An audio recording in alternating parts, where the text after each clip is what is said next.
Guys, go through the last lecture notes. If you have any doubts, please ask.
Guys, quickly try to find the answer.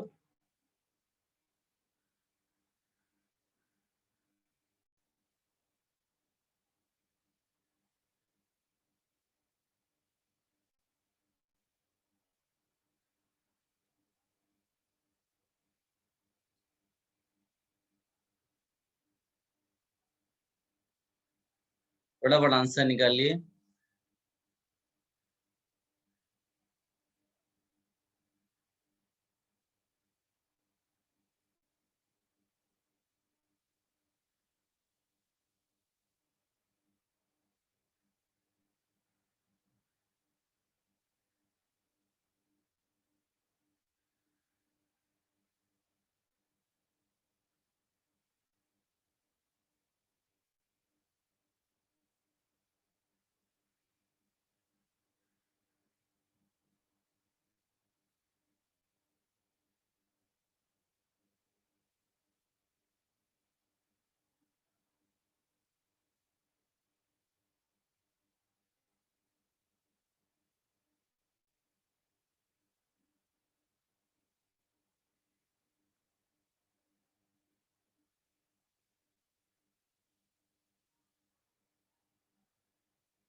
फटाफट answer.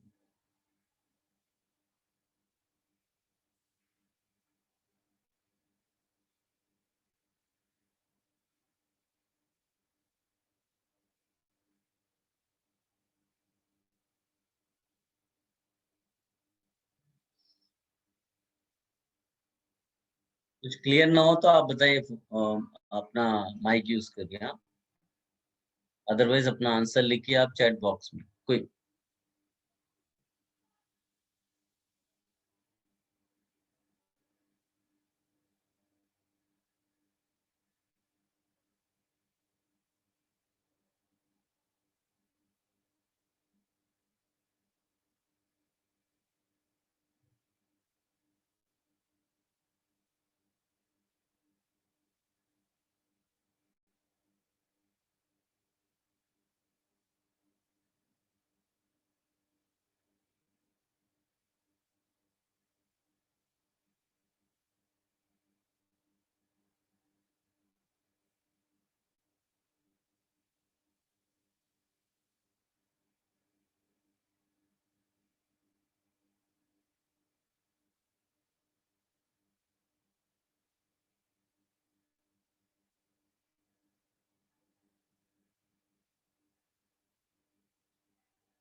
Good, very good, good.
Have you all attempted?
Guys, अभी आप ध्यान से देखना सब कुछ. हाँ, सारे के सारे कार्बोकेटायंस है. दैट मीन्स तुम्हें पॉजिटिव चार्ज जो ये है कार्बन वाला, उसका डिस्पर्जन चेक करना है, राइट. नॉर्मली हम लोग रेजोनेंस पहले चेक करते हैं. जो कार्बोकेटायंस के स्पेशल एग्जांपल्स हैं वो तो अलग हैं, वो आपने ऑलरेडी देख लिया, 3 डिग्री वाला और जो डांसिंग रेजोनेंस एंड ऑल, वो सब छोड़ के बाकी सब में रेजोनेंस पहले सोचना है. अब इसमें अगर आप देखोगे तो हम लोगों ने ये लिखा हुआ है कि whenever alkyl group is connected to benzene, उसका जो इलेक्ट्रॉन रिलीजिंग पावर है वो हम लोग हाइपर कॉन्जुगेशन से डिसाइड करते हैं. कई बार लिख चुके हैं और मेरी एडवाइस है कि आप बार-बार लिखें जब तक ये रट ना जाए. Electron releasing power of R group will be decided by hyperconjugation which is connected to carbocation और बेंजीन. तो हम लोगों ने यहाँ पर देखा कि जो CH3 है, यहाँ CD3 है, यहाँ CD3. खाली चीज किस चीज का डिफरेंस है? इसमें CD बॉन्ड तोड़ना पड़ रहा है, इसमें CD बॉन्ड तोड़ना पड़ रहा है, इसमें CH बॉन्ड. जिन्होंने केमिकल बॉन्डिंग में पढ़ा है अच्छी बात है, जिन्होंने नहीं पढ़ा है वो इसको रट ले कि जो बॉन्ड स्ट्रेंथ होता है, बॉन्ड स्ट्रेंथ होता है वो Ct सबसे ज्यादा होता है, फिर CD होता है और फिर CH होता है. ये बॉन्ड स्ट्रेंथ है. इसका मतलब सबसे आसानी से कौन सा बॉन्ड आप तोड़ पाओगे हाइपर कॉन्जुगेशन के लिए? इसका बॉन्ड. और जब इसका बॉन्ड टूटेगा तो आसानी से इलेक्ट्रॉन देगा. तो इसका मतलब है कि जो प्लस है इसका डेंसिटी कम हो जाएगा क्योंकि उसको इलेक्ट्रॉन्स मिलेगा. और जितना प्लस का डेंसिटी कम हो जाएगा उसका स्टेबिलिटी बढ़ जाएगा. तो 1 greater than 2 greater than 3. I am giving you 30 seconds to all students. जो मैंने बताया उसको अच्छे से लिख लो और फिर मैं नेक्स्ट क्वेश्चन पे मूव करता हूँ.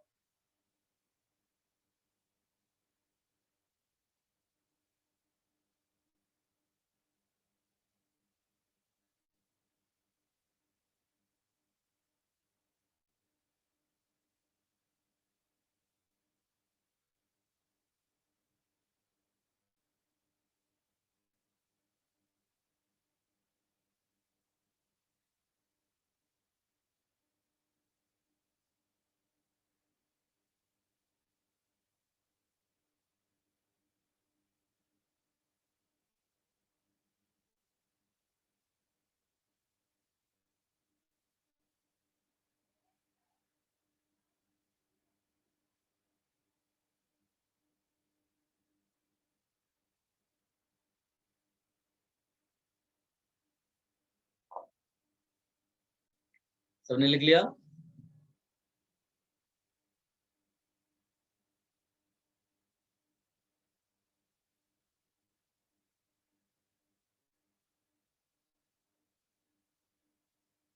यस। गाइस अब आते हैं सेकंड क्वेश्चन। इसमें भी ध्यान से सब लोग सुनना, जो मैं बोल रहा हूँ उसको नोट्स में अच्छे से सोल्यूशन बनाकर लिखिए। पहली चीज, ये भले ही सब जगह एल्काइल ग्रुप है, कहीं पर सब्स्टिट्यूटेड एल्काइल है, कहीं पर नॉर्मल एल्काइल, तो इन तीनों में ये एक्चुअली मेटा पोजीशन पे है। और मेटा पोजीशन पे जाने पर ना तो हाइपर कॉन्जुगेशन वर्क करेगा, ना ही रेजोनेंस वर्क करता है। ठीक है, इसलिए आंसर केवल और केवल कौन डिसाइड करेगा? Inductive effect. आपको इस तरह से स्टाइल में लिखना है, when inductive effect decides answer. अगर आपको नहीं मालूम है, वैसे तो मैंने थोड़ा बहुत डी और एच करके लिखाया होगा, बट जो आपको लिखना है वो ये है कि इंडक्टिव इफेक्ट इनका प्लस आई का रहता है और वो इस ऑर्डर में रहता है। ये प्लस आई इफेक्ट का ऑर्डर है। इसका मतलब है कि ये इलेक्ट्रॉन ज्यादा देगा, ये इसको स्टेबलाइज करेगा, स्टेबिलिटी इंक्रीज करेगी, और ये भी देगा, लेकिन सबसे ज्यादा ये इलेक्ट्रॉन्स रिलीज करता है इंडक्टिव इफेक्ट के थ्रू। तो आंसर क्या हो जाएगा? 3 > 2 > इसको भी कॉपी कर लो, 30 सेकेंड।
डन।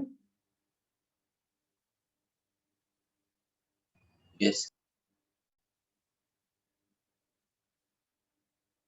चल अब नेक्स्ट वाले में देखो।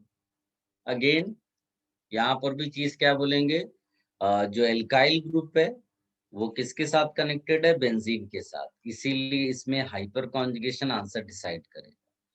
CH3 है, CH2CH3 और CH3CH3। सबसे पहले तो आप अल्फा H निकालें, तो यहाँ जो डबल बॉन्ड होता है ना, उसके रिस्पेक्ट में अल्फा कार्बन ये है।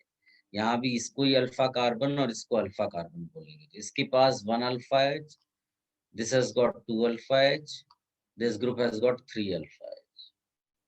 ओके सारे। अब जितनी ज्यादा अल्फा H होंगे उतना हाइपर कॉन्जुगेशन ज्यादा होगा, मोर हाइपर कॉन्जुगेशन। और जितना हाइपर कॉन्जुगेशन ज्यादा होगा उतना कार्बोकेटाइन के पास इलेक्ट्रॉन ज्यादा पहुंचेगा और वो स्टेबलाइज होगा। तो आंसर इसका क्या हो जाएगा? 1 > 2 > 3।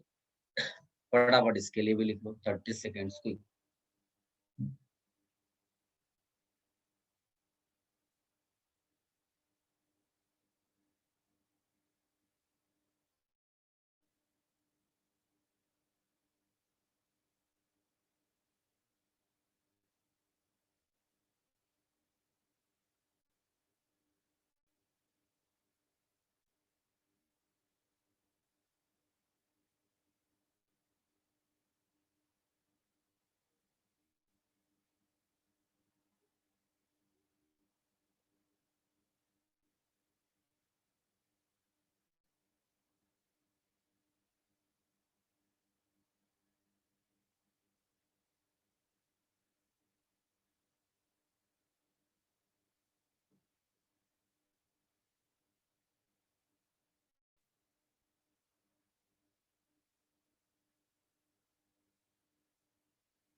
डन।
गाइस अब इसमें देखो नेक्स्ट में, इसमें भी सबसे पहले हमको रेजोनेंस चेक करना है, इलेक्ट्रॉन रिलीजिंग वायर रेजोनेंस। तो इसमें nitrogen has got lone pair, इसमें oxygen has got lone pair, इसमें कुछ नहीं। नाइट्रोजन या लोन पेयर के थ्रू इलेक्ट्रॉन्स दे रहा है अपने, और ऑक्सीजन दे रहा है, इसमें कोई ग्रुप नहीं है। NH2 is better electron donor than OH via resonance.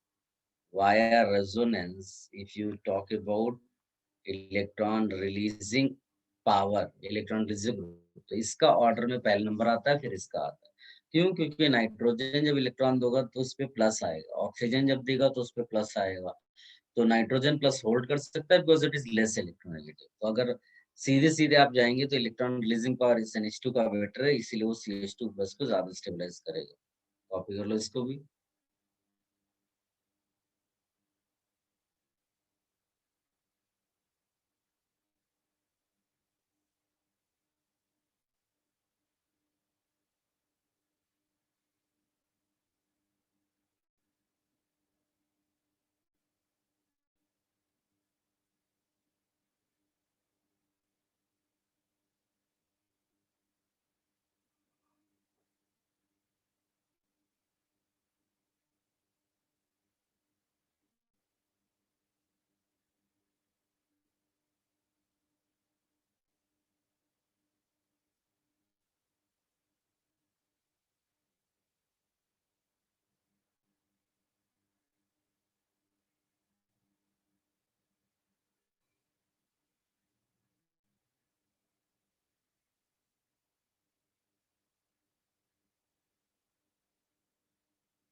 One student is saying we can also say that minus I effect of OH is greater than NH2. नहीं बेटा, भले ही उसका माइनस आई इफेक्ट ज्यादा हो या कम हो, हमें कोई फर्क नहीं पड़ता। हमारा आंसर पहले रेजोनेंस से डिसाइड होगा। हम सबसे पहले रेजोनेंस का इफेक्ट चेक करते हैं, और फिर उसके बाद इंडक्टिव या हाइपर कॉन्जुगेशन पे जाएंगे।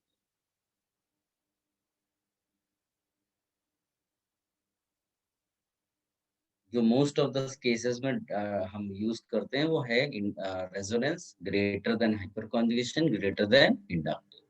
कहीं पर ये लिख भी लेना आप लोग, हाँ, नहीं तो कंफ्यूज हो जाओगे।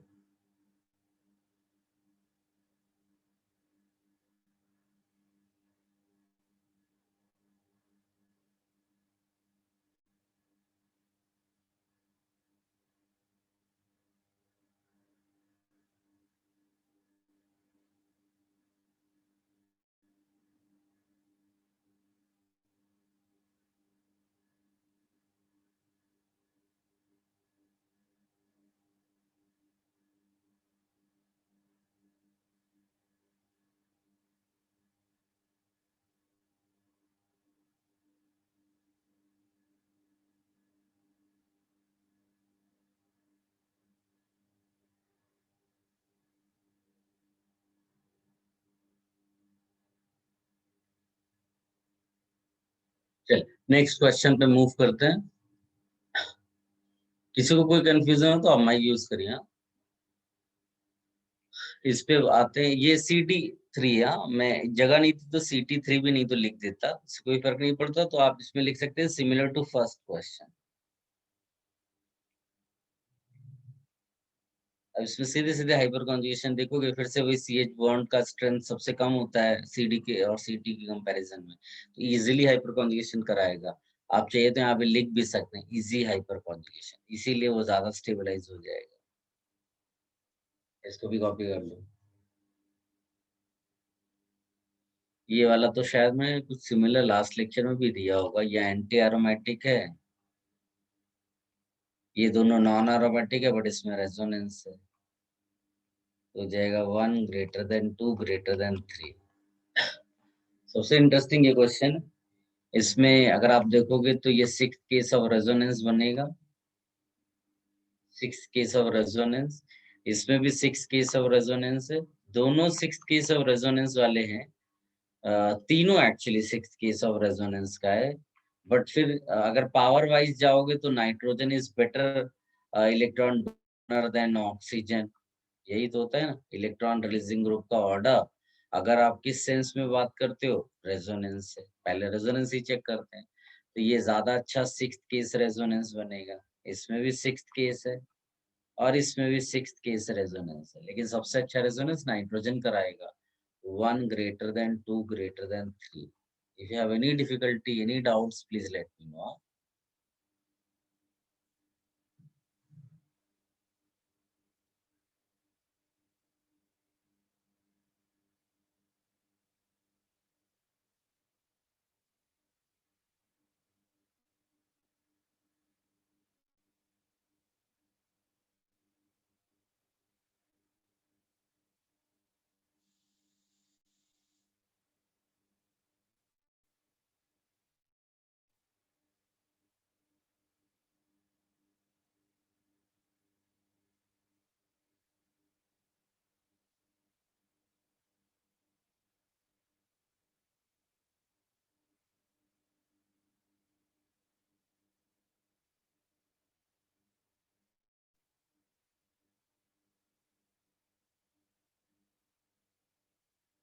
Let me know if you have all copied down.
Guys, next आप एप्लीकेशन लिखिए, बहुत ही इंटरेस्टिंग सा क्वेश्चन मैं आपको भी देता हूँ। एप्लीकेशन में आप बस इतना लिख दीजिए कि bond length, bond strength, bond energy, bond order, rotation about bond. इनमें से कोई भी किसी भी फॉर्म में क्वेश्चन आ सकता है। एक बहुत ही इंटरेस्टिंग सा क्वेश्चन है।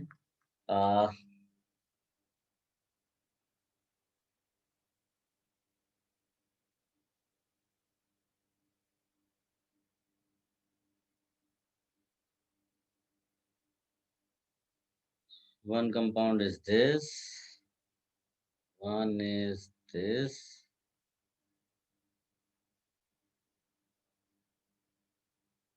and 1 is this। और इसमें आपसे उसने इस बॉन्ड के अबाउट सब कुछ पूछा हुआ, जिसके अबाउट हम रोटेट कर रहे हैं ना, तो आप जरा एक बार सोचिए कि क्या क्या आंसर हो सकता है। बॉन्ड एनर्जी का ऑर्डर, बॉन्ड लेंथ का ऑर्डर, डाइपोल मोमेंट का order, then rotation, ease of rotation, या फिर दूसरा पूछ सकता है रोटेशन बैरियर। दो अलग अलग स्टाइल से क्वेश्चन पूछेगा सेम। हाँ, तो ये सब एक बार जरा आप आंसर लिखिए, क्या पॉसिबिलिटी है। अपने आप सोचिए कि क्या हो सकता है, कैसे निकाला जाए answer.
Sir previous page first page ही था ना?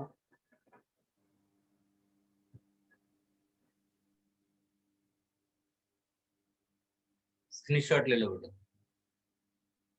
सर नहीं, ये फर्स्ट पेज है ना, ये तो मैंने कॉपी किया था। उसी में डिस्कशन चल रहा था बेटा, बहुत सारे क्वेश्चंस थे ना, बहुत सारा डिस्कशन उसी में चल रहा था। फटाफट इसका आंसर बताइए। गुड।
चलिए डिस्कशन कर लेते हैं, कई सारे लोगों ने आंसर लिखा, बहुत बढ़िया। गाइस देखिए ऐसे क्वेश्चंस, ये थोड़ा मैंने बोला ना स्पेशल क्वेश्चन है, तो क्यों उसको स्पेशल बोल रहे हैं? एक तो देखो डबल बॉन्ड, सिंगल बॉन्ड, ये सब रेजोनेंस के थ्रू मैंने आपको ऑलरेडी बताया हुआ है ना, कि पार्शियल डबल हो गया, then you check the length और स्ट्रेंथ। ये थोड़ा अलग ऐसा है कि इसमें ये सब के सब डबल बॉन्ड है ना। अभी हमको नहीं मालूम है कि ये डबल बॉन्ड, क्योंकि रेजोनेंस ऊपर की रिंग के साथ भी है, नीचे की रिंग के साथ भी है, बट एक स्पेशल चीज है। इसमें अगर तुम प्लस माइनस बना दो तो आप रियलाइज करोगे कि एक रिंग एरोमेटिक बनती है, दूसरी एंटी एरोमेटिक बनती है, या फिर दोनों ही रिंग एरोमेटिक बनती है, या फिर दोनों ही एंटी एरोमेटिक बनती है। कुछ ना कुछ तो ऐसा मिलेगा ही आपको। तो आप इसमें क्या कर सकते हो, आप प्लस माइनस रख सकते हो। एक सिचुएशन ये, मान लीजिए कि मैं इसकी बात करूं, सबसे अच्छा एक्चुअली यही है। इसमें अगर मैं बोलूं सबसे अच्छा, मतलब एक्सप्लेनेशन के पर्पज से, इसमें अगर मैं यहाँ प्लस डाल दूं और if I put minus here, then you will realize कि ये ऊपर वाला रिंग 6 पाई इलेक्ट्रॉन्स दिख रहा है, ये एरोमेटिक हो गया 6 पाई इलेक्ट्रॉन्स की वजह से। ये नीचे वाला भी रिंग एरोमेटिक हो गया, you can see 6 pi electrons की वजह से, राइट। यानी ये सिस्टम स्टेबल हो रहा है जब तुम उसको पोलर बना रहे हो। और जितना ज्यादा पोलैरिटी होगा उतना डाइपोल मोमेंट ज्यादा हो जाएगा, ये सिंगल बॉन्ड हो जाएगा उतना ज्यादा। अब इसको देखो, इसमें अगर मैं ऊपर वाली रिंग को माइनस दे दूं, नीचे वाली रिंग को प्लस दे दूं, अगर ऊपर माइनस और नीचे प्लस दिया तो आप रियलाइज करोगे कि ऊपर देखो 6 पाई इलेक्ट्रॉन्स का लूप है, यानी एरोमेटिक। नीचे वाली रिंग में देखोगे 2 पाई इलेक्ट्रॉन्स, यानी ये भी एरोमेटिक। कोई बच्चा पूछ सकता है उल्टा क्यों नहीं किया, मतलब ऊपर माइनस दिया है तो ऊपर प्लस दे दो आप। लेकिन अगर तुमने ऊपर प्लस दे दिया तो आप देखो खतरनाक सिचुएशन में पहुंच जाओगे। ये ऊपर वाला ring anti aromatic 4 pi electrons, ये एंटी एरोमेटिक 4 पाई इलेक्ट्रॉन्स, यानी ये नहीं पॉसिबल है। तो अगर कोई पूछता है तो आप इस तरह से करना इसको प्रिफर करोगे, this one, right. In the same manner ये जो बीच वाला है इसको भी आप किस तरह से करना प्रिफर करोगे, ये इसमें जो है आप प्लस माइनस इस तरह से करके देखिएगा, यू विल रियलाइज कि इसमें ये एरोमेटिक बन रहा है लेकिन ये एंटी एरोमेटिक है, यानी उतना अच्छा तो नहीं है, ये खराबी मान लो इसको। यानी कि ये नहीं टूटना चाहेगा ना, ये डबल बॉन्ड के फॉर्म में ही रहना चाहेगा। जबकि जब इस वाले केस में तुम डबल को सिंगल बॉन्ड बनाते हो तो सिस्टम एरोमेटिक मिल रहा है, इसमें भी डबल बॉन्ड को सिंगल बॉन्ड बनाते हो सिस्टम एरोमेटिक मिल रहा है। तो डबल बॉन्ड को जब सिंगल बना रहे हो और सिस्टम एरोमेटिक मिल रहा है तो वो उस फॉर्म में ज्यादा रहेगा, तो हम यहाँ बोलेंगे more single bond character. Now question arises, दो केसेस ऐसे हैं जिनमें वो सिंगल बॉन्ड बनना चाहता है, तो किसमें ज्यादा बनना चाहेगा? तो आंसर है किसकी एरोमेटिसिटी ज्यादा अच्छी है। तो बोला गया इसमें 6 पाई इलेक्ट्रॉन है और इसमें एक में 6 पाई, एक में 4 पाई। जितने ज्यादा पाई इलेक्ट्रॉन्स डीलोकलाइज्ड होंगे एरोमेटिसिटी में, उतना ज्यादा सिस्टम अच्छा एरोमेटिक होगा। तो ये ज्यादा एरोमेटिक है इसलिए ज्यादा ये सिंगल बॉन्ड रहना चाहेगा। तो अगर तुम्हें केवल लेंथ लिखना है, बॉन्ड लेंथ का ऑर्डर, तो बॉन्ड लेंथ का ऑर्डर कब आता है? सिंगल बॉन्ड सबसे ज्यादा, फिर से वही सिंगल बॉन्ड, और फिर जिसमें डबल बॉन्ड कैरेक्टर ज्यादा हो। और अगर लेंथ ये है तो बॉन्ड एनर्जी क्या हो जाएगी? उल्टा कर दो। डाइपोल मोमेंट का मतलब क्या है? जो ज्यादा पोलर होगा, पोलर ये वाला होगा ज्यादा, क्योंकि ये इसी फॉर्म में रहना पसंद करता है। तो 2 greater than 3 greater than 1। Ease of rotation, जिसमें सिंगल बॉन्ड कैरेक्टर ज्यादा होगा उसी का ईज ऑफ रोटेशन भी ज्यादा होगा, 2 3 1। बैरियर किसका उल्टा हो जाएगा? ईज ऑफ रोटेशन का उल्टा rotation barrier. Anybody having any doubt? ये एक स्पेशल टाइप के क्वेश्चंस को अच्छे से इसका एक्सप्लेनेशन लिखिएगा कि we break the bond that C double bonds and then we check the aromaticity and anti aromaticity of the rings। इस तरह करके कुछ आप स्टाइल से लिखिए। In between if anybody having any doubts वो पूछता रहे। सर सेकंड और थर्ड में कैसे किया? बोलिए। सेकंड और थर्ड में, सेकंड और थर्ड, सेकंड वाले में दोनों रिंग्स में 6 पाई इलेक्ट्रॉन्स का लूप बन रहा है, थर्ड वाले में एक में 6 पाई का लूप है, एक में 2 पाई का, दोनों ही एरोमेटिक हैं। लेकिन सेकेंड वाला जो एग्जांपल है वो बेटर है क्योंकि उसमें दोनों रिंग्स में ज्यादा लूप इलेक्ट्रॉन्स का लूप बन रहा है एरोमेटिसिटी के लिए। यस सर, समझा। और किसी को कोई कंफ्यूजन? ये सारे जो क्वेश्चंस मैं आपको इस तरह से करा रहा हूँ, डायरेक्ट आने के चांसेस है एडवांस्ड एग्जाम। अच्छे से सोल्यूशन बनाइए। सर वो बॉन्ड एनर्जी में 3 और 2 में कैसे कंपैरिजन किया? सेकेंड वाले में जो है उसमें सिंगल बॉन्ड कैरेक्टर ज्यादा मिल जाएगा ना, क्योंकि वो बॉन्ड तोड़ने के बाद ज्यादा स्टेबलाइज हो रहा है। हाँ तो सर। इसीलिए सिंगल बॉन्ड कैरेक्टर का मतलब लेंथ ज्यादा, एनर्जी कम। हाँ सर, और फिर थर्ड में? अरे भाई सेकेंड और थर्ड के बीच की ही बात कर रहे हैं कि सेकेंड वाला थर्ड से ज्यादा एरोमेटिक है। तो ज्यादा एरोमेटिक वो ज्यादा पोलर वाले फॉर्म में जाएगा, ज्यादा पोलर वाले फॉर्म में ज्यादा सिंगल बॉन्ड कैरेक्टर मिल रहा है। अच्छा सर।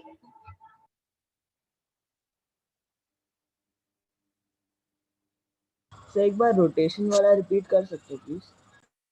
बेटा इसमें ऐसे लिखो, more single bond character easy rotation, ऐसा करके। Okay sir.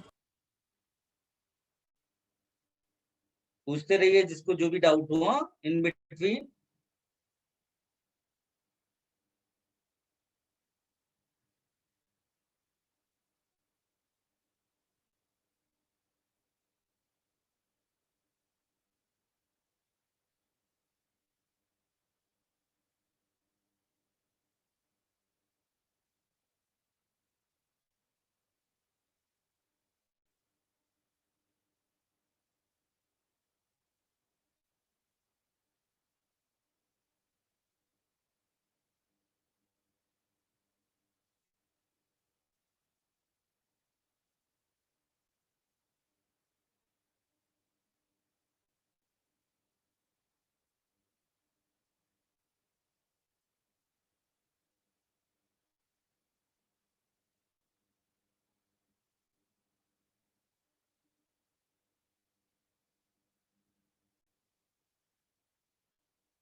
Should I remove this?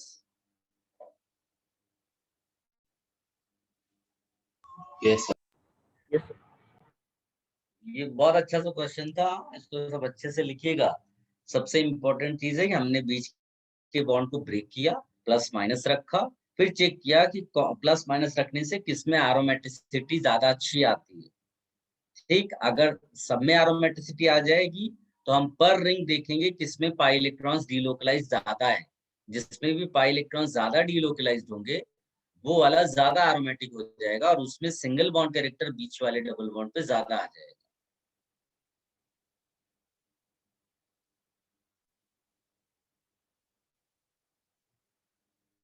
Now you're at next application.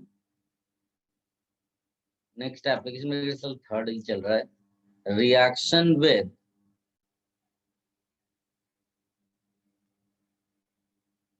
AgNO3 solution. Reaction with AgNO3 solution या फिर हाइड्रोलिसिस करके क्वेश्चन आपको पूछ सकता है।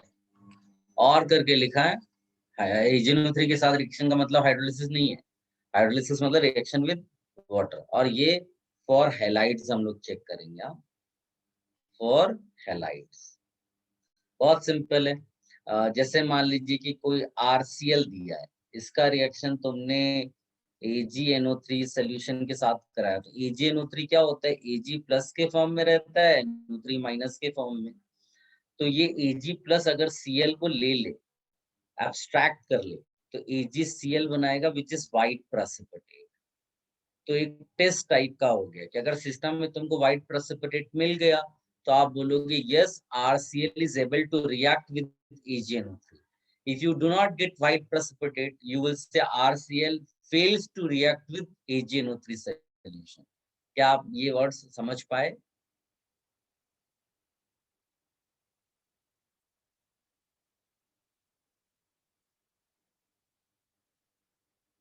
अगर कोई नहीं समझ पा रहा then I can skip this.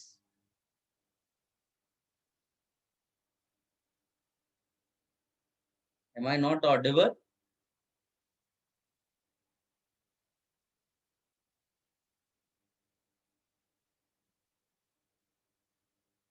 चलिए कोई नहीं, आप दूसरा वाला एप्लीकेशन कर लो, थोड़ा इजी वाला। लिखिएगा aromaticity and de-aromaticity and non-aromaticity। ये थोड़ा आसान है।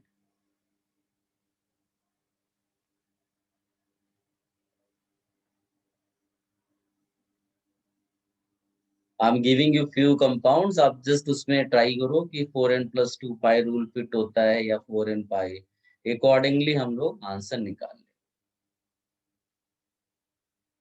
जरूरी नहीं कि हर क्लास का बच्चा हर कोई सब कुछ कर पाए, बैच पे भी डिपेंड करता है, इसलिए इतना कुछ टेंशन नहीं लेना है।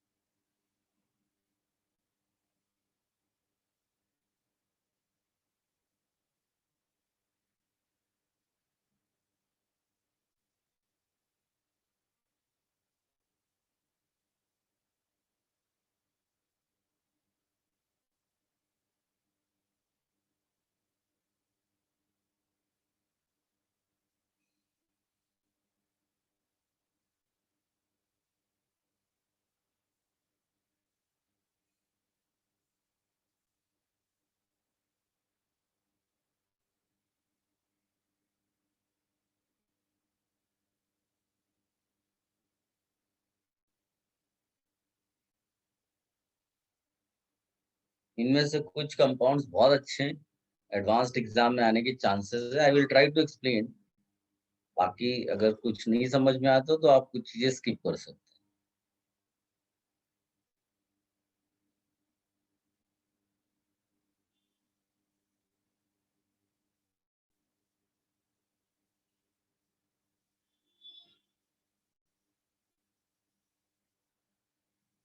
ये एक्चुअली एक स्पेशल सा कंपाउंड है N3V3H6, इसको बोराजोल भी कहते हैं। ये इनऑर्गेनिक कंपाउंड जब आप पढ़ोगे तभी इसको पढ़ाया जाएगा आपको, बट इस एरोमेटिसिटी से रिलेटेड है इसलिए मैं यहाँ लिख रहा हूँ। इसको इनऑर्गेनिक बेंजीन भी बोलते हैं। तो कई बार हो सकता है ऐसे ही आपको वर्ड्स में लिखा हुआ मिल जाए, ठीक है, इसको आप फटाफट करिए। Just right aromatic, anti aromatic और नॉन एरोमेटिक। सर AgNO3 वाला एप्लीकेशन वो मेरे ख्याल से डिफिकल्ट पड़ रहा है लोगों को, इसलिए मैंने स्किप कर दिया। सर वो कॉपी नहीं करना, क्या बेटा? सर वो लिखना नहीं है सर। वो जब भी कोई क्वेश्चन आएगा फिर आप पूछना, अभी क्या होता है, लोगों को समझ में कम आएगा तो फिर जबरदस्ती क्यों बताऊं मैं, क्योंकि ऐसा कुछ बहुत सारी चीजें, बहुत सारे क्वेश्चंस आप टीचर अपने तरफ से कराते हैं। अब वो बैच पे डिपेंड करता है, अगर बैच उस तरह का नहीं है जो उसको ग्रास्प कर पाए तो चीजें स्किप कर देते हैं।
कर लिया सबने?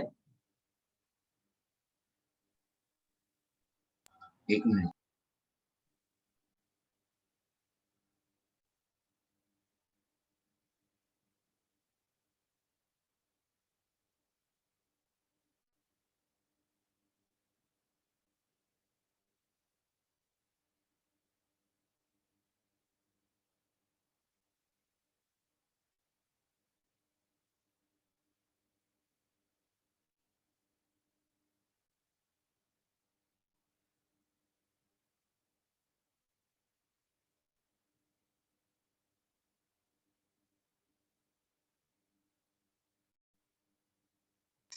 हाँ सर हो गया।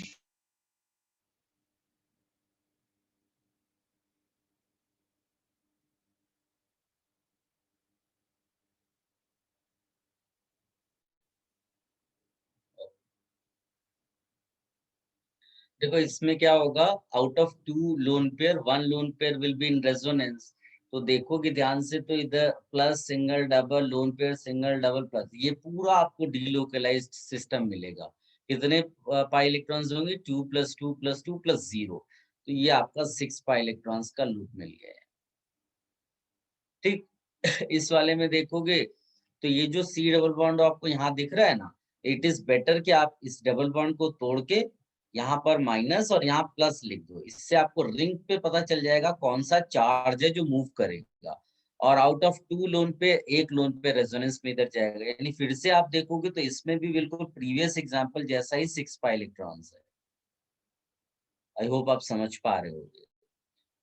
इसमें देखोगे तो इसमें खास बात ये है कि डबल बॉन्डेड नाइट्रोजन है, और जब डबल बॉन्डेड नाइट्रोजन होता है तो उसका लोन पे रेजोनेंस में नहीं जाता। तो रेजोनेंस में कौन जा रहा है? Double single double single. यानी कि मैं अगर इसमें ड्रॉ करूं तो क्यों इतना ऐसा आप दिखा सकते हो 6 पाई इलेक्ट्रॉन्स का लूप। तो यानी ये भी एरोमेटिक है, ये भी एरोमेटिक है, ये भी एरोमेटिक है। इसमें देखो ये डबल बॉन्डेड नाइट्रोजन है, इसका लूप रेजोनेंस में जाएगा क्या? आंसर है नहीं जाएगा। ये सिंगल बॉन्डेड नाइट्रोजन है, इसका मतलब ये जाएगा लूप पेयर। इस वाले का ये तो जाएगा ही जाएगा। फिर इसका मतलब सिस्टम क्या होगा? ऐसा आप दिखा सकते हो। आई होप आप समझ पा रहे हो कि इसमें 6 पाई इलेक्ट्रॉन्स आ गया, यानी ये भी एरोमेटिक हो गया। ठीक है, इसमें देखोगे तो यहाँ प्लस है। अब out of 2 lone pairs 1 loan पे रेजोनेंस में जाएगा, out of 2 lone pair 1 loan पे रेजोनेंस में जाएगा। अब आप ध्यान से देखो तो इसमें भी आपको 6 पाई दिखेगा, 6 पाई इलेक्ट्रॉन्स का लूप। यानी कि ये भी सिस्टम क्या हो गया? एरोमेटिक। इसमें देखोगे तो बोरॉन एम्प्टी ऑर्बिटल, जैसे कार्बन का प्लस होता है वैसे ही बोरॉन एम्प्टी ऑर्बिटल से रेजोनेंस कराता है। यानी ये पूरा सिस्टम रेजोनेंस में होगा। 2 + 2 + 0 + 2 कितना हो गया? 6 पाई इलेक्ट्रॉन्स का लूप। ये भी एरोमेटिक हो गया। ये मैंने जानबूझ के बोरॉन का एग्जांपल लिखा है बिकॉज बोरॉन वाला हो सकता है एडवांस्ड एग्जाम में वो पूछ ले। इस वाले को देखोगे तो पूरा बेंजीन रिंग ही है, खाली बोरॉन नाइट्रोजन करके लिखा हुआ है, लेकिन डबल सिंगल डबल ये जो एरो वाला है ना, इसको डबल बॉन्ड मान लो तो डबल सिंगल डबल ऐसा दिख रहा है। तो ये भी आपका एरोमेटिक है। किसी में किसी को कोई कंफ्यूजन है? Please ask. हाँ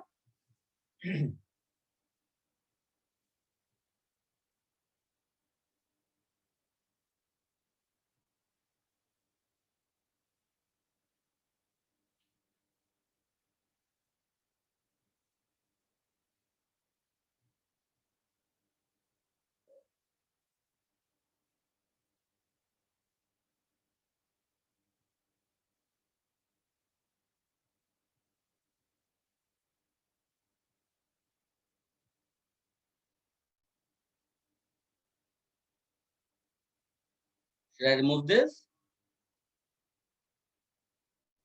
यस।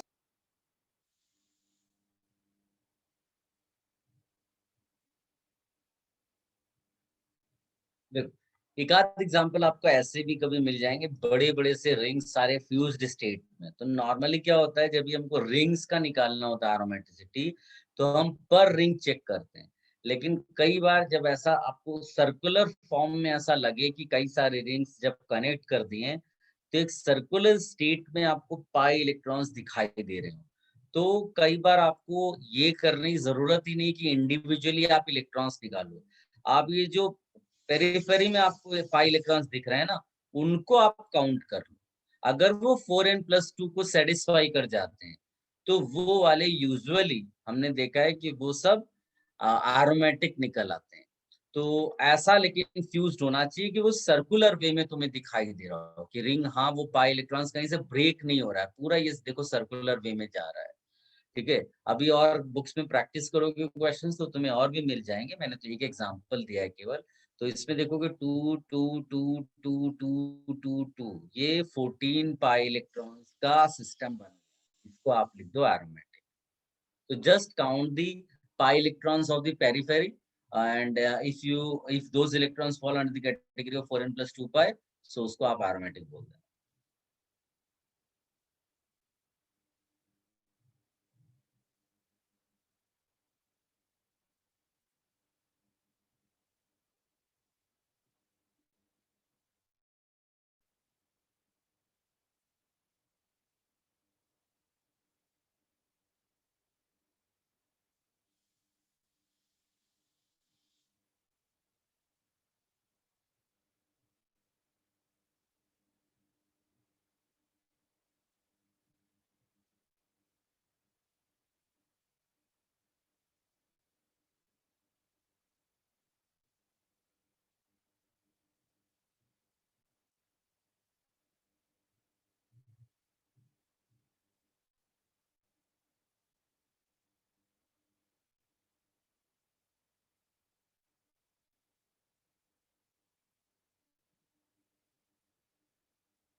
डन।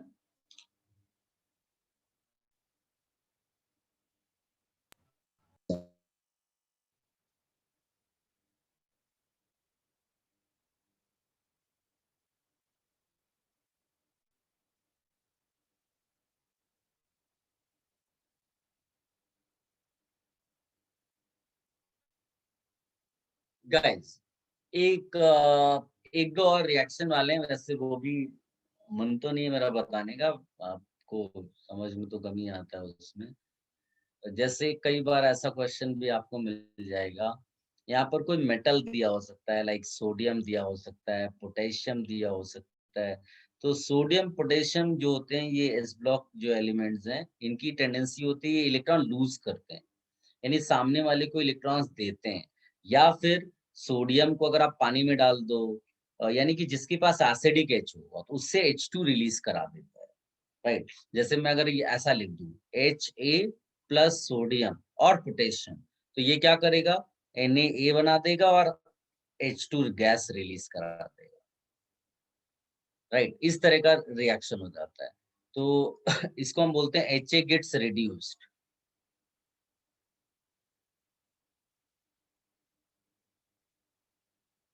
ठीक है, आप इसको ऐसा बोल सकते हो, या फिर इसको बेटर और वे में हम इसको सिंपली तुम केवल लिख लो H2 रिलीज होता है। और एक ये दिखा सकते हो कि सोडियम और potassium they give electron.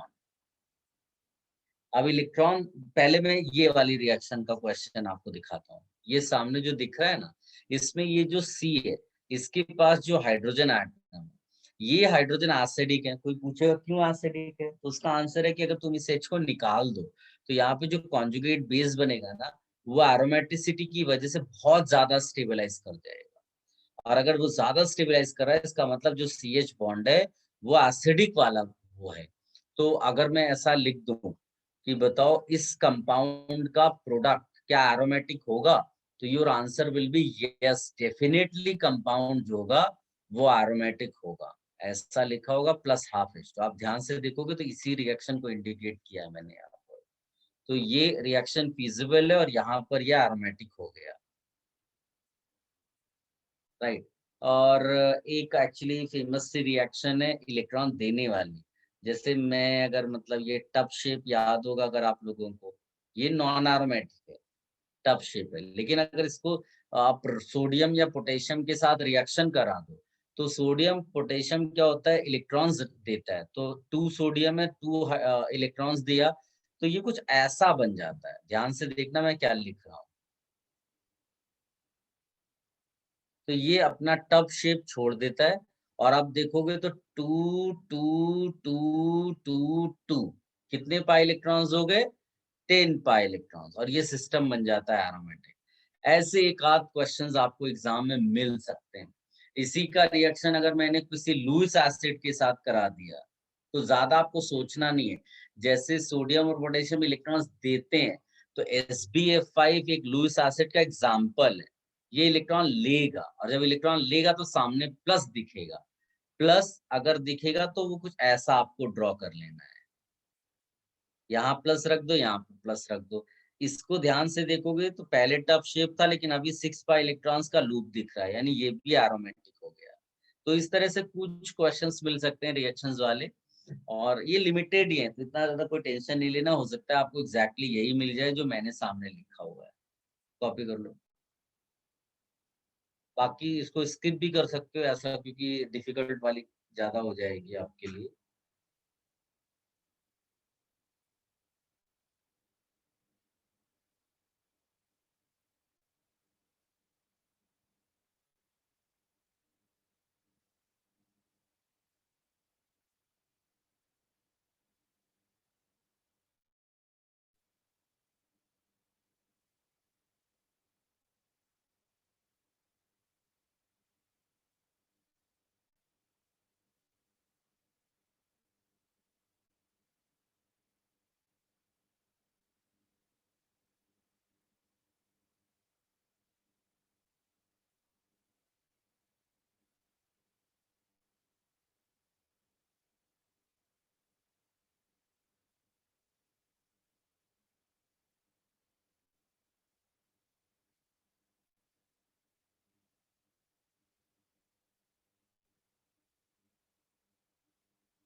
Done.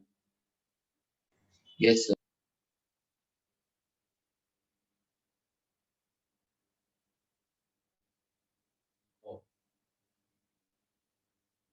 Guys, ये आपका जो एप्लीकेशन वाला पार्ट है वो फिनिश हो गया। अब इसमें लगभग सारी चीजें हमने कर ली हैं, जो GOC वाली है।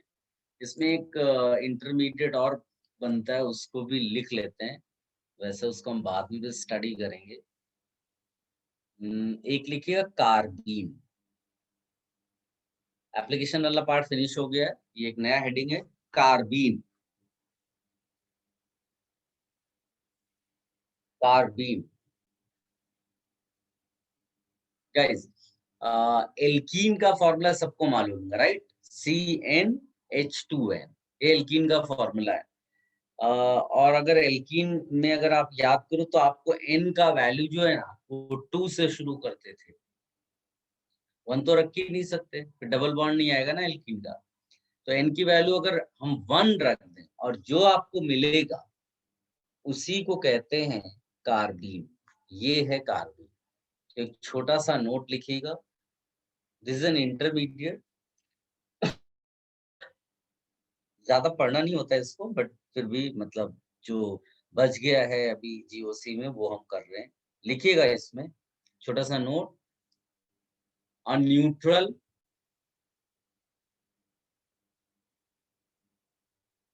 a neutral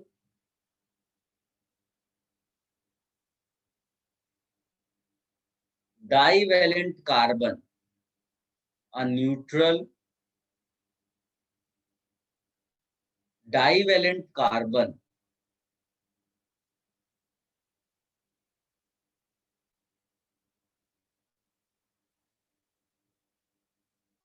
having two non-bonding electrons,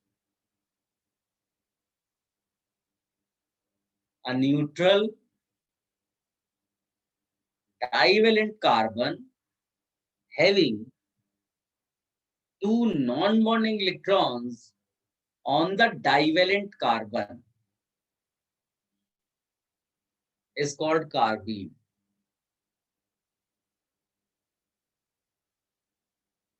साफ साफ वो कह रहा है कि कार्बन टेट्रावेलेंट होता है, आप ऐसे बोलोगे 4 इलेक्ट्रॉन्स उसके आउटर मोस्ट शेल में, 2 इलेक्ट्रॉन्स हाइड्रोजन के साथ बॉन्डिंग में चले गए, 2 बच गए, इसलिए इनको नॉन बॉन्डिंग बोल रहे हो, और ये तुम्हारे बॉन्डिंग वाले केस हो गए। आई होप आप CH2 समझ पा रहे होंगे एग्जैक्टली है क्या।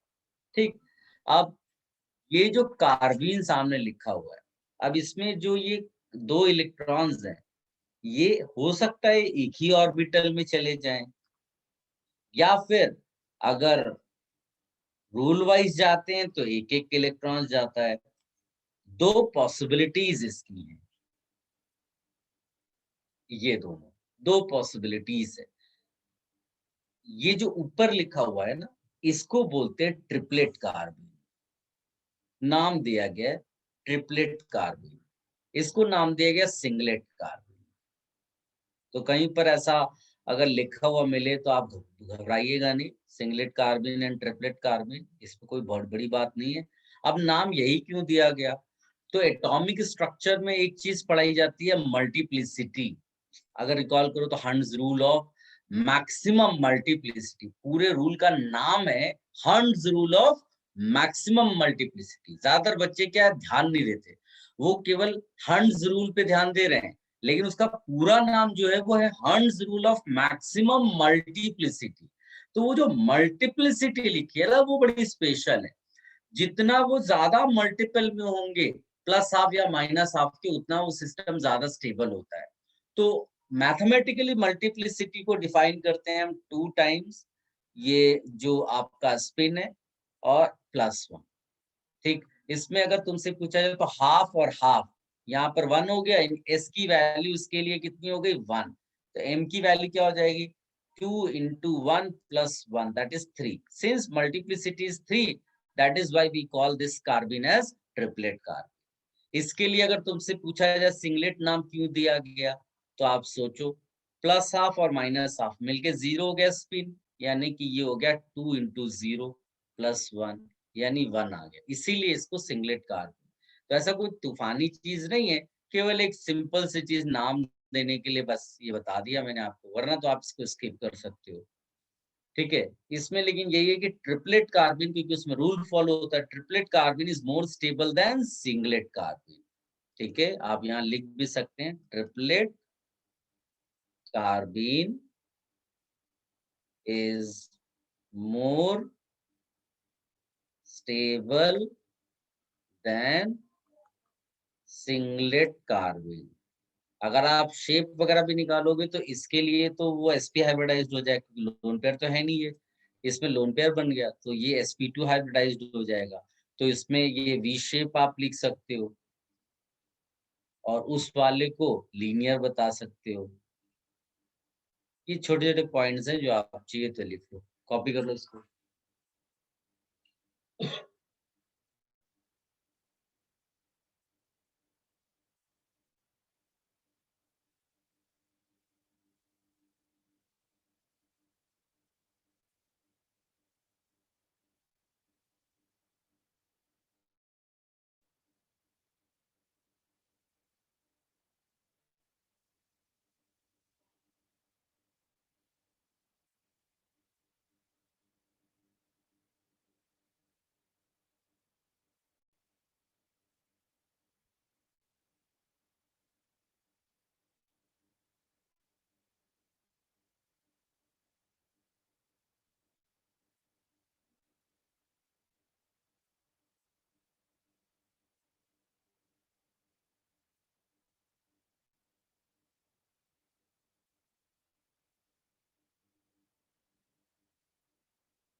डन।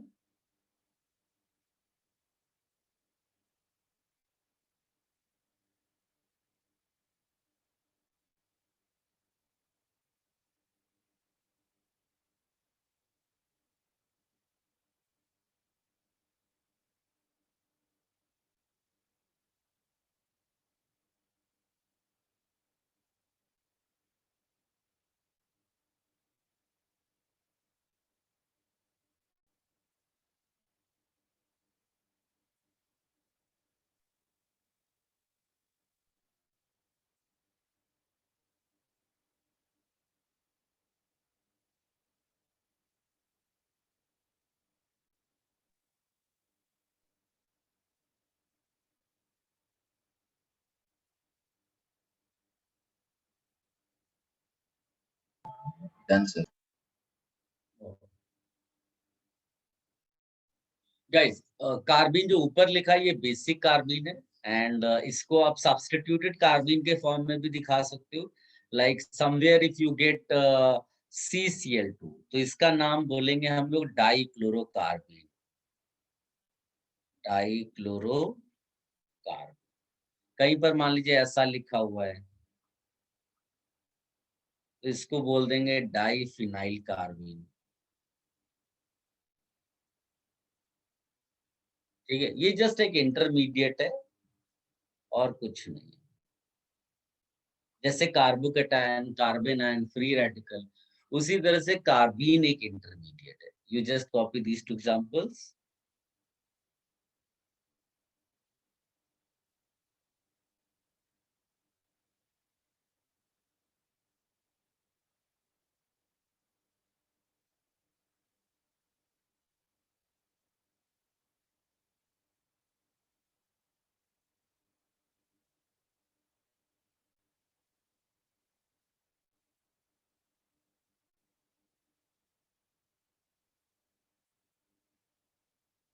अपने नोट्स में जहां से भी आप प्रॉब्लम सॉल्व करना, इफ यू फील कि कोई क्वेश्चन बहुत अच्छा है, कॉन्सेप्चुअल है, या 2-3 कॉन्सेप्ट्स यूज हुए हैं, तो उस क्वेश्चन को अपने नोट्स में कंटिन्यू कर देना लिखने में।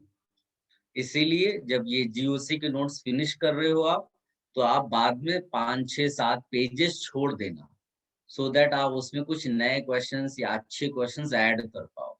ये रिवीजन पर्पस के लिए बहुत अच्छा रहता है। Should I remove this now?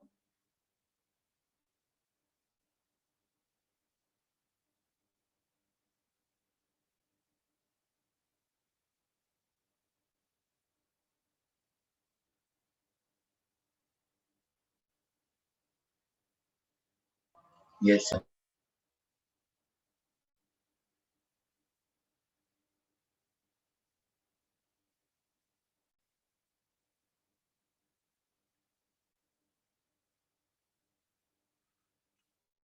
एक हेडिंग डालिएगा नाइट्रीन। जैसे कार्बिन होता है उसी तरह से नाइट्रीन होता है।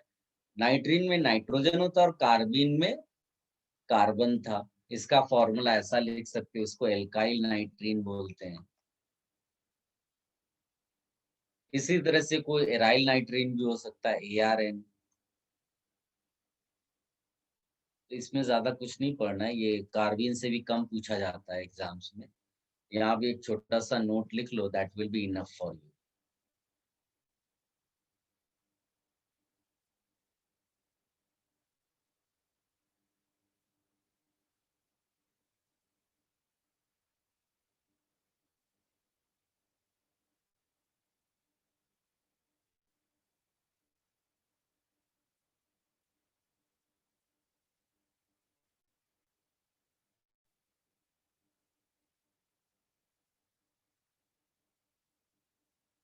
नोट लिखिएगा, a neutral monovalent molecule of nitrogen, a neutral monovalent molecule of nitrogen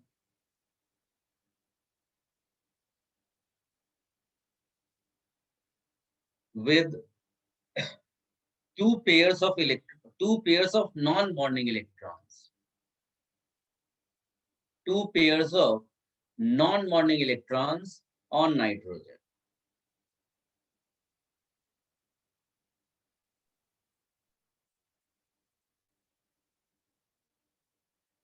2 pairs of non-bonding electrons on nitrogen. ये भी फिनिश हो गया.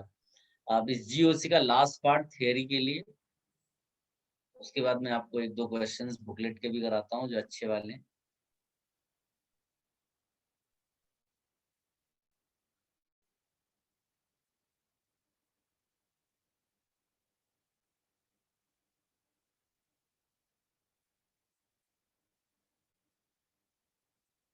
Please right electromeric effect. वैसे इसकी अभी कोई रिक्वायरमेंट नहीं है, बट फिर भी इसको लिख लो. ये एक्चुअली जब रिएक्शंस करते हैं तो उसमें इसकी रिक्वायरमेंट आती है. Till then you just write what is electromeric effect. Are you ready? Yes. देखिएगा, in a compound with multiple bonds, in a compound with multiple bonds का मतलब double bond, triple bond.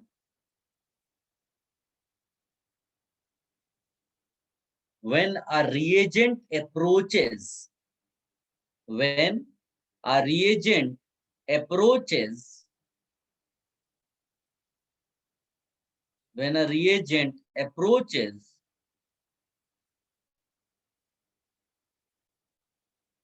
the organic compound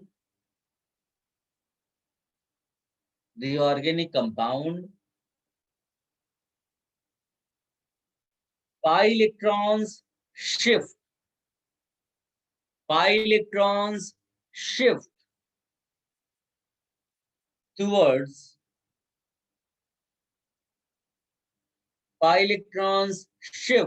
towards one of the combining atoms.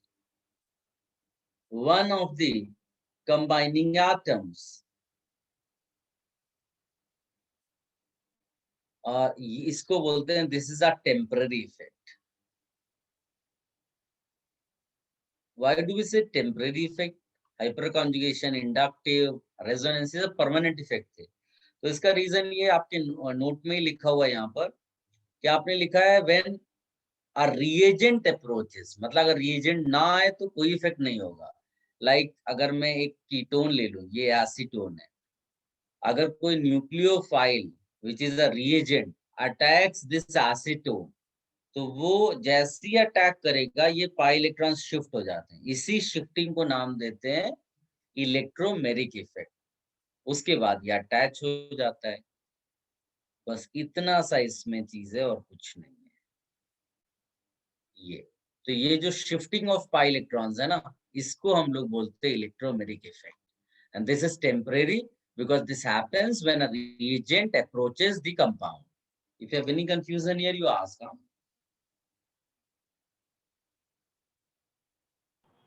Structure में left ये सब जब बाद में reactions आएंगी तो डिटेल में होगी चीजें.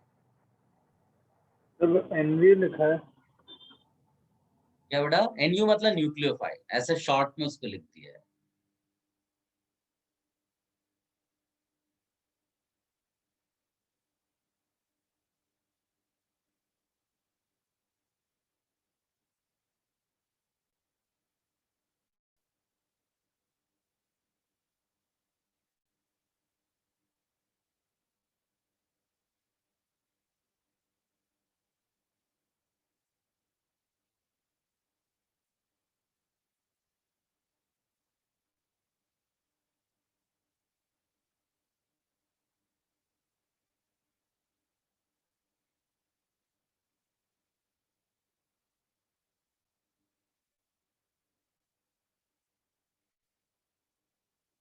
Done?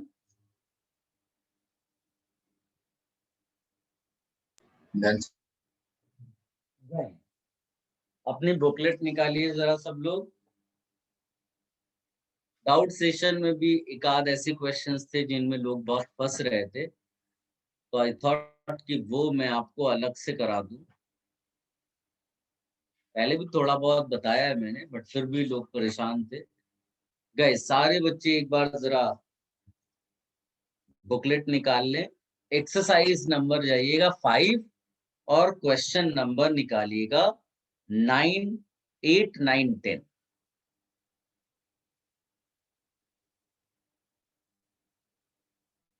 Exercise number 5, question number 8, 9, 10। ये एसिड बेस रिएक्शन का क्वेश्चन है। Acid 1 plus base 1 giving you acid 2 plus base 2। इस रिएक्शन पर बेस्ड क्वेश्चन है। Question number 8, question number 9, question number 10 of exercise 5। और इसमें एक ही चीज केवल प्रूव करनी होती है। हम यहाँ लिख देंगे if you want forward reaction, मतलब फॉरवर्ड रिएक्शन का मतलब reaction should occur, forward reaction, then we have to prove acid 1 stronger than acid 2। ठीक। और एसिड्स का कंपैरिजन हम लोगों ने बहुत अच्छे से किया। इसके लिए मैं क्या लिखूंगा, सी नोट्स या रिफर नोट्स, चेक नोट्स, क्योंकि बहुत ज्यादा हमने इन सब का डिस्कशन किया है। ठीक है, तो ऐसा कुछ नहीं है कि आप सीधे क्वेश्चन पढ़े और आंसर आ गया। आपको अगर कंफ्यूजन है एसिडिक स्ट्रेंथ को लेकर के, तो आप नोट्स रिफर करिए कि फिनॉल वाटर से ज्यादा एसिडिक है, वाटर अल्कोहल से ज्यादा एसिडिक है, अल्कोहल जो है टर्मिनल एल्काइन से ज्यादा एसिडिक है। We had discussed all these question. एक हर जितने भी एसिड्स पॉसिबल हैं हम लोगों के ऑर्गेनिक में, हमने सबका डिस्कशन किया हुआ है। ठीक है, तो अभी जैसे मान लीजिए कि मैं इसमें चूज करता हूँ क्वेश्चन नंबर 8। तो क्वेश्चन नंबर 8 की खास बात यह है कि सबसे पहले तो आप एसिड और बेस का रिएक्शन जो प्रोडक्ट के साथ आप लिख दो। ए ऑप्शन में जैसे लिखा हुआ है PHOH प्लस NaHCO3। तो PHOH फिनॉल है, सोडियम बाइकार्बोनेट जो है वो ये फिनॉल एसिड है, ये बेस है। कई बार क्वेश्चन में खुद भी दे देता है, आपको सोचने की जरूरत नहीं है। जो PHOH है, क्योंकि सेम कंपाउंड एसिड की तरह भी काम कर सकता है और बेस की तरह भी कई बार, तो आपको प्रोडक्ट चेक करना पड़ता है। जैसे इसमें अगर आप देखोगे तो PHO प्रोडक्ट में बच रहा है और H निकल गया, इसका मतलब ये एसिड रहा होगा, तभी तो H रिलीज किया इसने, और इसका सोडियम इसके साथ लग गया, यानी ये सॉल्ट की तरह हो गया, या आप इसको बेस बोल दो। और प्लस ये जो HCO3 है ना, इसी ने H ले लिया और क्या बना दिया, H2CO3। H2CO3 can also be written as H2O plus CO2। ये मैंने सब कुछ पढ़ाया। तो अगर आप इसको चेक करना चाहते हो तो आपको केवल इतना करना है कि PHOH का एसिडिक स्ट्रेंथ चेक कर लो H2CO3 के साथ। आप नोट्स में चेक करो, उसमें लिखा होगा कि H2CO3 is more acidic then phenol. तो हम लोग यहाँ क्या लिखेंगे, so reaction does not occur. एकदम सिंपल सी चीज है। खाली आपको लेफ्ट हैंड साइड का एसिड और प्रोडक्ट साइड का एसिड कंपेयर कर लो। अगर लेफ्ट हैंड साइड का एसिड वीकर है तो रिएक्शन नहीं हो सकती। ठीक, अब जैसे सेकेंड वाले को उठा लो। सेकेंड में क्या है, HC triple bond CH plus NaOH। तो बहुत ही आसान है, ये आपका बेस है, ये एसिड है। बेस का कंपैरिजन हमको करना नहीं है, हमें केवल एसिड एसिड का कंपैरिजन करना है। तो इसका जब OH होगा वो इसका H खाएगा तो कौन सा एसिड बनाएगा, H2। ये हमारा हो गया एसिड 2। और बाकी हिस्सा आप चाहिए तो लिख दो सॉल्ट के फॉर्म में। तो आपको कंपेयर करना है इस एसिड का इसके साथ। तो ये आप नोट्स में रिफर करिए। फिर से मैं बार बार इसे बोल रहा, रिफर नोट्स। अगर तुमको एसिडिक स्ट्रेंथ नहीं आती, बाकी क्वेश्चन सॉल्व करना बड़ा आसान है। आपको एसिडिक स्ट्रेंथ आएगी, आंसर आ जाएगा। इसमें क्या है, इसमें जो H2O है वो स्ट्रॉन्गर है, इसलिए ये भी रिएक्शन डज नॉट अकर। बड़ा सिंपल। कोई बोलेगा NaOH टर्मिनल एसिटिलीन से रिएक्शन कर सकता है, तो तुम्हारा आंसर होगा नो। C और D ऑप्शन। कई बार क्या होता है, सब कुछ ना भी मालूम हो तो ऑप्शन, अगर सिंगल ऑप्शन करेक्ट है तो जो सबसे खराब एसिड हो इन लेफ्ट है, लेफ्ट लेफ्ट लेफ्ट में, वो वाला समझ लो रिएक्शन नहीं करेगा। और अगर जो सबसे अच्छा हो, अगर सिंगल ऑप्शन देखना, जो सबसे अच्छा हो वो रिएक्शन करेगा, आप ऐसा बोल सकते हो। या ऑर्डर भी लिख सकते हो, कौन कितना ज्यादा ऑर्डर में रिएक्शन करेगा, वो ऑर्डर मतलब जो एक्सटेंट ऑफ रिएक्शन का। इसमें क्या है, CH3 C डबल बॉन्डो CH3। फिर इसका रिएक्शन NaOH के साथ कराया है, इसमें भी एक H2O बन रहा है। तो आपका ये जो H है, CH वाला H और ये H2 वाला H है, इनका कंपैरिजन करना है। इसी तरह से आपका एक दिया है CH3 होल ट्वाइस CH और होल ट्वाइस NH प्लस, और यहाँ पर लिखा है CH3 CH2 CH2 CH2Li। जो भी Li, सोडियम, पोटेशियम, इनके साथ जब कोई ग्रुप लगता है ना, तो समझ लो वो बेस की तरह काम करेगा। चाहे वो NaOH हो, चाहे वो NaH हो, चाहे वो NaCH3 हो। तो जब भी Na, Li, K इनके साथ कोई ग्रुप लग जाता है तो बेस का काम करता है।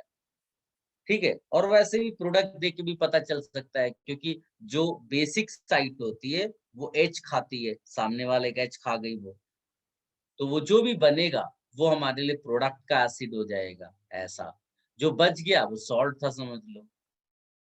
तो आपको इस एसिड का कंपैरिजन इसके साथ कराना है। तो बहुत सिंपल है। आप इसमें ध्यान से देखोगे तो ये एल्केन है। अगर आप नोट्स रिफर करोगे या नोट्स का थोड़ा बहुत भी आइडिया होगा, तो हमने एल्केन को बहुत ही कम एसिडिक बताया हुआ है। किसी भी एग्जाम्पल में इनमें एल्केन प्रोडक्ट में नहीं था। यही अकेला एग्जाम्पल है जिसमें एल्केन प्रोडक्ट में है, यानी कि सबसे खराब एसिड यही है। तो अगर कोई एक ही रिएक्शन रीजनेबली फॉरवर्ड डायरेक्शन में जाएगी, तो वो देखने से ही पता चल रहा है कि ये वाली जाएगी। ये इस तरह से आपको करना है। देखो, आपका इस क्वेश्चन में केवल डिफिकल्टी इतना है कि एसिड्स का कंपैरिजन आपको आना चाहिए। If you know how to compare acidic strength of two compounds, you can easily get the answer of these types of questions. आपको एसिड बेस का रिएक्शन लिखना है, एसिड लेफ्ट और एसिड राइट हैंड साइड, उनका comparison कर लो। अगर left hand side का एसिड स्ट्रॉन्गर है, then reaction will take place, otherwise no. Concept केवल इतना है। आप 8th क्वेश्चन भी ऐसे ही करना है, 9th क्वेश्चन भी ऐसे ही करना है, 10th क्वेश्चन भी ऐसे ही करना है। हमेशा नोट्स रिफर करिए, बार बार एसिड्स का कंपैरिजन कर लें। आपको बहुत पढ़ाया मैंने एसिड को लेकर के, चाहे वो फिनॉल हो या एक्टिव मिथाइलिन हो। 10th क्वेश्चन में देखो, सी ऑप्शन में एक्टिव मिथाइलिन दिया है, very highly acidic compound. 10th के बी ऑप्शन में फिनॉल पिक्रिक एसिड दिया है, हाईली एसिडिक कंपाउंड। डी वाला खाली फिनॉल दिया हो। ये सब मैंने बहुत कुछ कराया है, आप केवल नोट्स रिफर करना एसिडिक स्ट्रेंथ के लिए। You will be able to solve questions like 9, 10 इस तरह के क्वेश्चन। तो ये आप कॉपी कर लो जिनको नहीं आया था, और एक बार और अटेम्प्ट करना ये सब।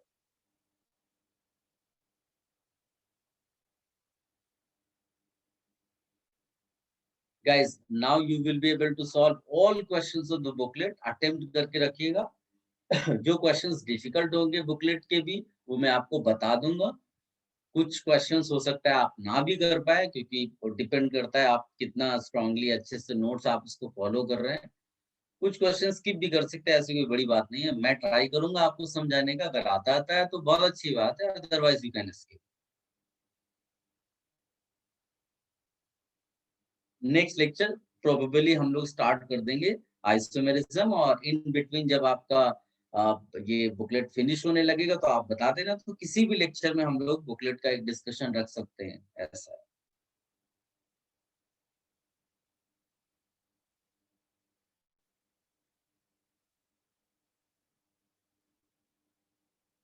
Those who have copied, they can leave.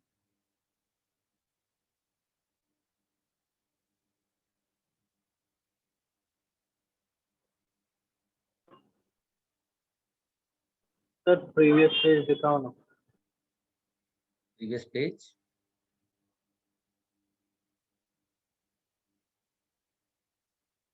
Done sir.